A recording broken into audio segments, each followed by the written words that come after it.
Martin Luther said of the Epistle to the Romans, I quote, "This epistle is really the chief part of the New Testament and is truly the purest gospel.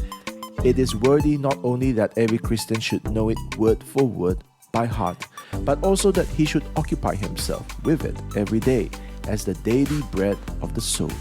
We can never read it or ponder over it too much, for the more we deal with it, the more precious it becomes and the better it tastes."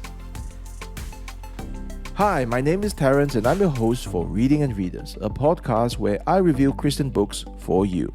Today I review Romans, a concise guide to the greatest letter ever written by Andrew David Naselli. 232 pages published by Crossway in August 2022. It's available in Amazon Kindle for $22.49 and in Logos for $23.99. I got a review copy from the publisher for free. Crossway has no input on this review. Andrew, or Andy Naselli, is, to quote his website, the Associate Professor of Systematic Theology and New Testament for Bethlehem College and Seminary in Minneapolis and one of the pastors of Bethlehem Baptist Church. End quote. Since 2010, he has written or edited, on average, a book a year. Most of his books are on theology, as you would expect from a professor of systematic theology, although he does have two children's books among the mix. But here I want to highlight a book that gives some perspective on today's book. In 2012, Naselli wrote From Typology to Doxology, Paul's use of Isaiah and Job in Romans 11, verse 34 to 35. This is a 214-page book on two verses in Romans. Two verses in Romans in 200 pages. This book came from a dissertation. That dissertation came from a paper presented to the Evangelical Theological Society, and that paper came from D.A. Carson's PhD seminar, where each student was asked to write a paper on the use of the Old Testament in a New Testament passage. Naselli could choose any passage in the New Testament, but he chose Romans 11, verse 34 to 35, because, as he said, those two verses were attached to his favorite verse in the Bible, Romans 11:36, which is, "For from him and through him and to him are all things. To him be glory forever. Amen." So we know that Naselli loves Romans, and we know that he can write 200 pages on two Roman verses. The thing is that there are 433 verses and in 16 chapters in Romans. Can Naselli write on the whole letter and still be concise? That is a bigger challenge than you might think. Just to shed some light on the challenge, let me share with you the longest book I have ever read, or more precisely, the longest audiobook that I have ever listened to. Some years ago, I got a free audiobook voucher. I could pick any book I wanted from the catalog. Wanting to get the biggest bang for my buck, I picked the longest book. I didn't know at that time that John Piper's Romans was not a book, but a compilation of his sermon series on Romans. All 8 years, all 225 sermons. Before I listened to this sermon series, Romans was impenetrable to me. I knew it was important. I knew it was something that every Christian should try to understand as they mature. I just could not figure out what Paul was saying. After completing John Piper's expository series, I was most satisfied in the beautiful truth I now hold so dear in my heart. That sermon series has been a life-changing experience. So much so that I wanted more. Soon after, I bought Dr. Martin Lloyd-Jones' Romans set, his sermon series spanning 12 years, set into 14 volumes. I started it, but didn't finish. It sits on my shelf as my retirement project. Coming back to Naselli's book, he frequently refers to top Roman scholars Douglas Moo and Tom Schreiner. He even describes his own book as Moo Light or Schreiner Light. Now, since he said that, you might as well read Moo or Schreiner, right? Why go for light when you can go for the original? You go for light when the original is too heavy. Douglas Moo's book from the New International Commentary on the New Testament weighs in at 1,184 pages. Tom Schreiner's from the Baker Exegetical Commentary on the New Testament weighs in at 944 pages. Why am I saying all this? Great preachers John Piper and Martin Lloyd-Jones saw Romans as something so substantial that they dedicated 8 and 12 years respectively of their lives to preach from it. Top Roman scholars Douglas Moo and Thomas Schreiner wrote around 1,000 pages on this one letter. So when Naselli says that his book is a concise guide, it is against this backdrop. The Epistle to the Romans has so much to offer to the Christian. Can a one-page summary do it justice? For that matter, can a 200-page guide do Romans justice? Can Andrew Naselli capture in his little book what makes Romans great? So let's find out. In the preface, Naselli tells us that there are 6 ways to use this book. Those ways include reading this book with, on the side, a Bible, or more than one Bible, or with other Bible resources. I recommend Naselli's phrase diagram book, which I will talk about more later. In the introduction, Naselli answers questions like, how important is Romans? That's where I got the quote from Martin Luther in the beginning. Naselli also wrote answers to questions, who wrote Romans? We all know the answer to that, that's Paul. Where did he write it? When? To whom? Why? And so on. If you are new to Romans, this gives you the motivation and the broader context to Paul's letter to the Romans. Before we get to the main content of the book, the commentaries, we will read a 3-page outline. Here we get our first hint of Naselli's love for outlines. His book is an outline of outlines, as you will soon see. Now, the book is divided the commentaries is divided into 7 chapters. And let me just read the headings for you. Chapter 1 is the introduction. Chapter 2 is the universal need for God's righteousness.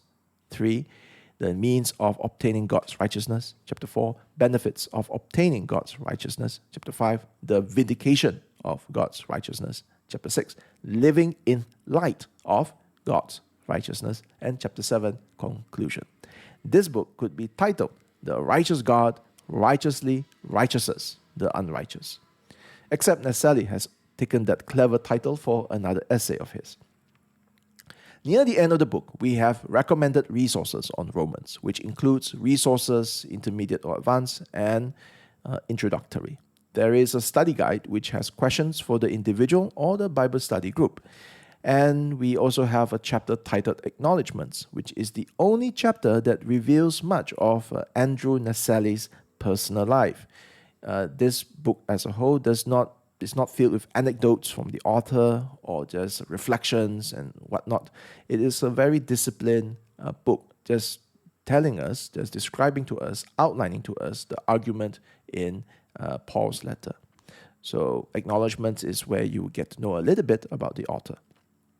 And the book closes with the general index and scripture index. I said earlier that this book is an outline of outlines. Now I'll explain why I said so.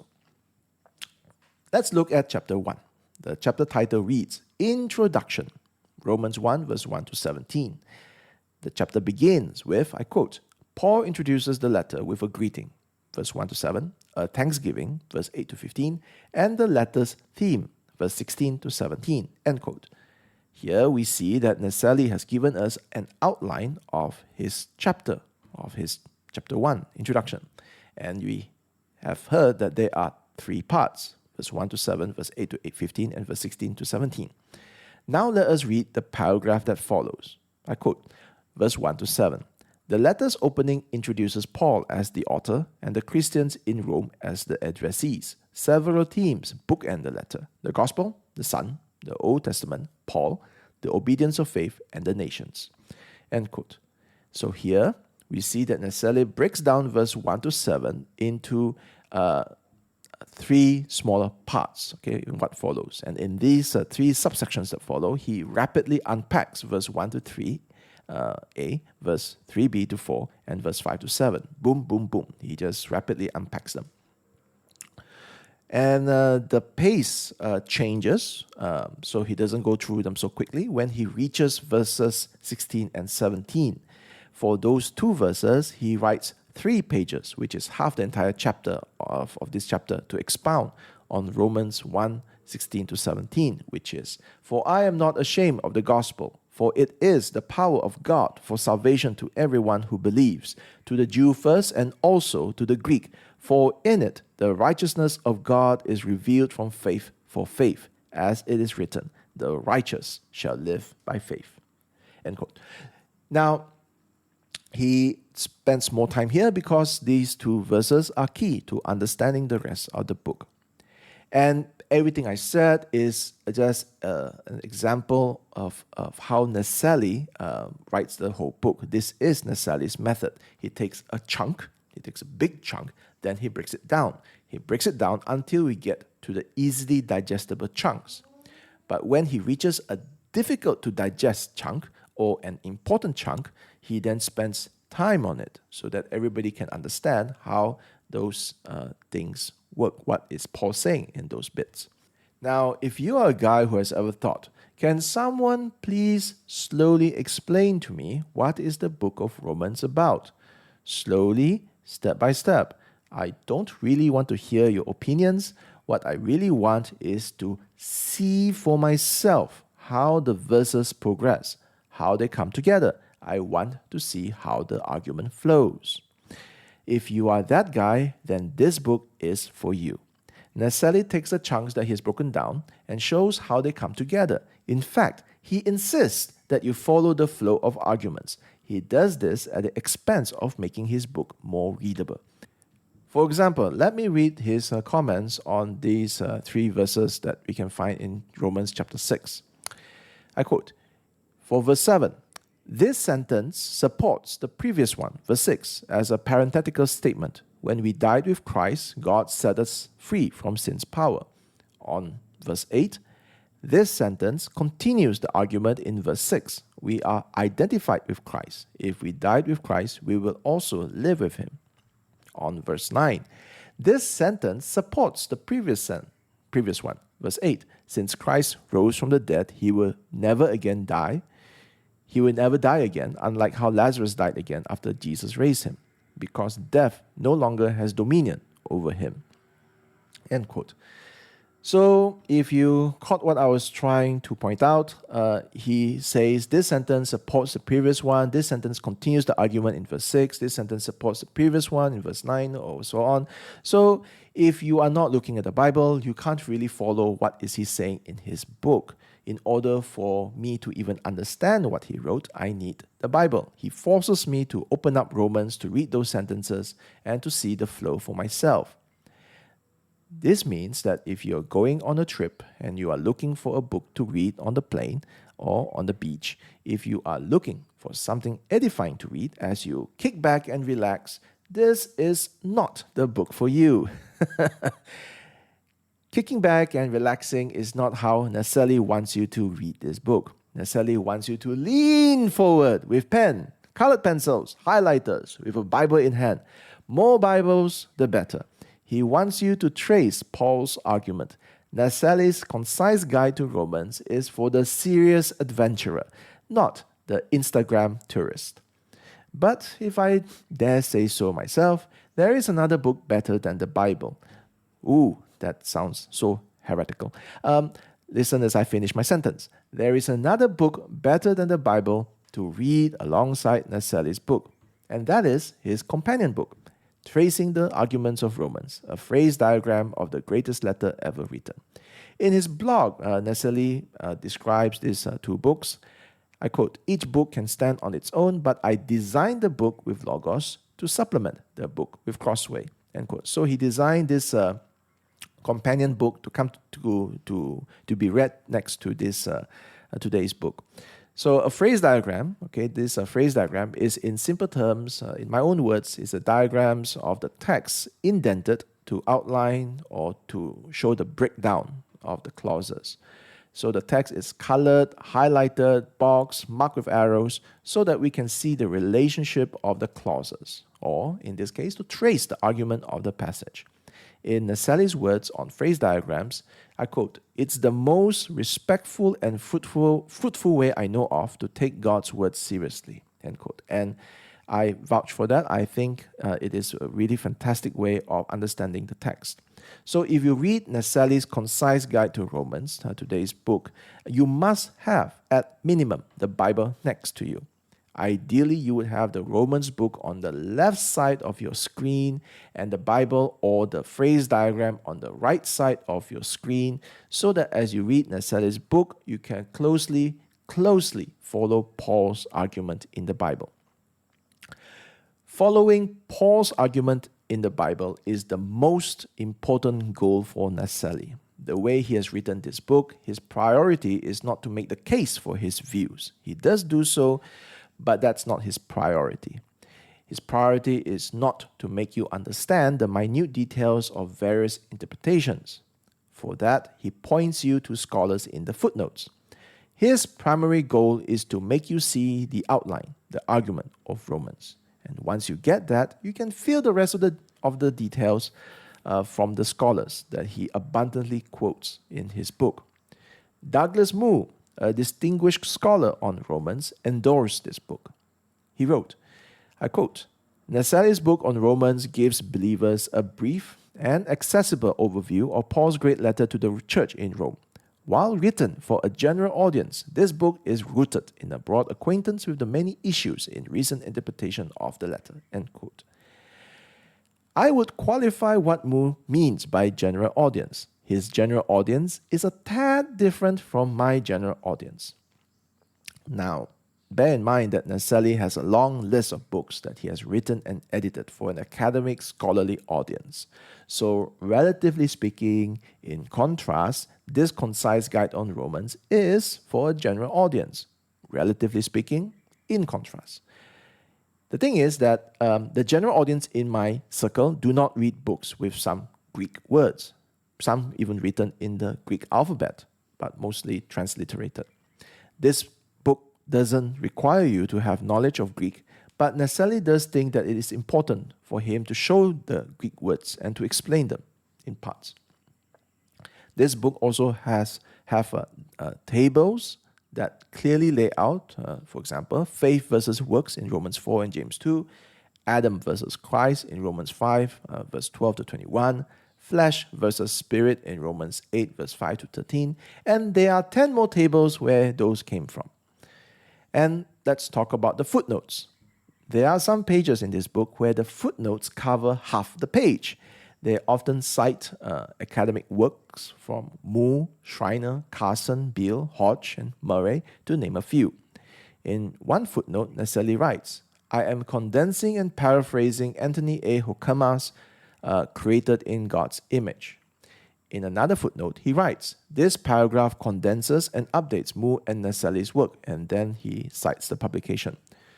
So all this means is readers are getting the best scholarly answer to the questions posed in the text. And there are many questions to be found in Romans. For example, in Romans 9, is Paul speaking about corporate meaning as a group? So is Paul speaking about corporate or individual salvation? This has giant implications on how one reads the rest of the letter. Naselli doesn't go into the details. Understandably so. He can't write a concise guide that is also comprehensive. But he suggests that if I want to know more on this question, I should read these 3 articles. Thomas R. Schreiner's Does Romans 9 Teach Individual Election Onto Salvation? Second one is Brian J. Abasciano, Corporate Election in Romans 9, a reply to Thomas Schreiner. Then the third article is Thomas Schreiner's Corporate and Individual Election in Romans 9, a response to Brian Abasciano. So those are titles intrigue me. So I put down Naselli's book and I downloaded those articles from the Journal of Evangelical Theological Society. And I had a really good time reading the exchanges between Schreiner and Abasciano, which I would never have known existed if not for Naselli's book here. So one way to think about this concise guide from Naselli is that he curates the best and most thoughtful resources on the questions that come up as we read Romans. So that makes it a very good resource if you are going to study Romans. And that's the weird thing about this book for me. I gained lots of new things, but not so much from what Naselli writes on Romans. I love Romans. You can't listen to 8 years' worth of Piper sermons and not love it, or love how Paul's argument flows. And since then, I've read Romans for myself, studied it, and argued with others about Romans, so I am somewhat familiar with the various questions. If you are new to Romans, I can tell you that Naselli's book will guide you to glorious treasures. But you have to put the work. It is a study book. It's something that you use to trace the arguments, and you can get the resources that he sprinkles all over the place, or the scholars, or the great people and great thoughts that he summarizes and condenses in this book. It's like a best hits of a scholarly work. But as I reflect on, after reading this book, on what I've gained, let me just outline for you what I have gained from Naselli's book.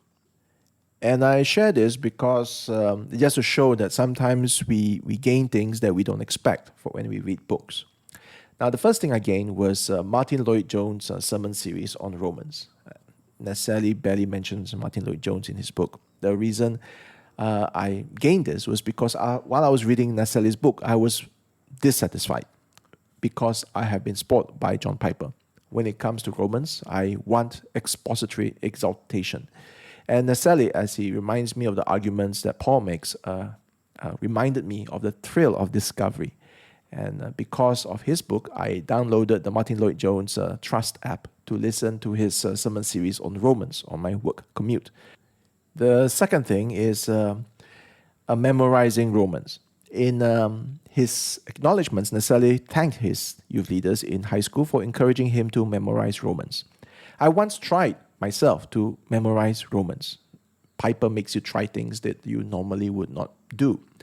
And Naselli, from his book, has spurred me to make the attempt once again. So that's something I gained from this book. Something that is not obvious. And the third thing I gained was the Bible Arc. It's a resource. It's a tool.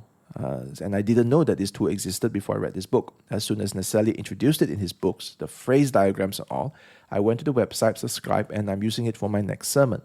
Once I'm familiarized myself with it, I plan to introduce and teach it to others.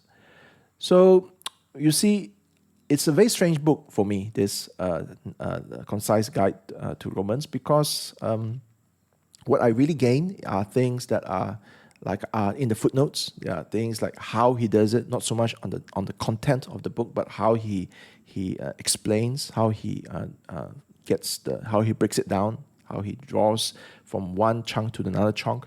So that is what I gained from this book, not so much on the content, which I do appreciate, but a lot of times those are things which I already knew before. And so I think that this book is really great if you're looking for someone to break down Romans into easily digestible chunks. It can be an intimidating book. I know that. I was a young Christian before. And Naselli is one who can show you how those pieces come together, and he points you to in-depth answers to the questions that invariably would come up. So this is not, I have to say this though, that this is not a book to kick back and read.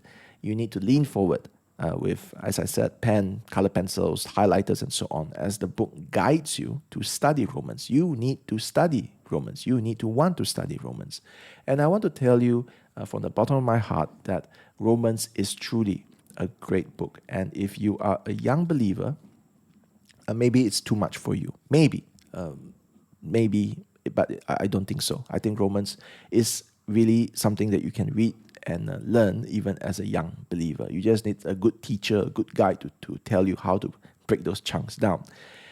But if you're willing to put the effort and you do work towards understanding Romans, it is something that is life-changing, because the entire Bible actually opens up how the salvation, how the redemption actually works. All that actually just pops out, and it adds flavor and color into your Christian life. And every sermon and every Bible reading and every part of your Christian journey actually becomes more substantial, more concrete. It's not so vague and ambiguous, but it becomes more concrete. And there is so much joy that comes if you understand Romans. Naselli might not be the book that spurs you towards that spark. It might be, like for myself, it was a sermon series. And to be frank, Naselli even said that Piper's sermon series, Martin Lloyd-Jones' sermon series, actually did help him gain a love for Romans. So it could be that way for you as well. So, but even whether you are a young believer or a mature believer, Naselli's book is a good book to study with.